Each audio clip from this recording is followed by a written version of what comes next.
nta kabuza ndakeka nawe ushobora kuba ubizi. Ubundi aba bombi bakundanye abantu benshi batega iminsi bavuga yuko urukundo rwabo cyangwa se urugo rwabo rutazaramba, ko ari za nkundo z'iminsi ibiri dukunda kubona kuri social media zitandukanye. Ariko buriya ibiri mu mitima y'abantu bitandukanye n'iby'Imana ishaka kutugirira. Buriya abantu dupanga ibyacu ariko Imana igakora ibyayo.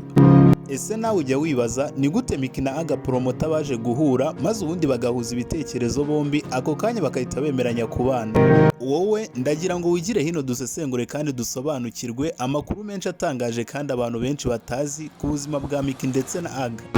Niba ari ubwa mbere ugeze hano wiyumvemo ikaze, ngiye tugiye kubana banyitanga wisonga ku isonga nk'ikimenyetso cyo kudushyigikira. Ubanze urebe niba wakanze subscribe, share, like ndetse na comment, tujye tubana muri video zacu za buri munsi. Ubundi ubukwe bwabo bwatashye abantu bamwe na bamwe babutera amabuye, ariko buriya nta cyabuze imara gucuranga, n'ubundi byarangiye bibaniye nk'umugabo n'umugore. Ariko ngiyewe hamwe n'abantu bake turacyari kwibaza, ese bamwe bavuga ko rutazaramba na n'ubu baracyari kwibamba? Ese ntako baremera ko Miki na Aga bazakomeza kwibana nk'umugore n'umugabo burundu? Kuri ubu ngubu Miki na Aga Promota bafitanye umwana wabo w'imfura. Aba bombi abikundaniye Imana ijye ibashyigikira. Ituze, amahoro n'imigisha Rurema atanga bibe mu rugo rw'aba bombi.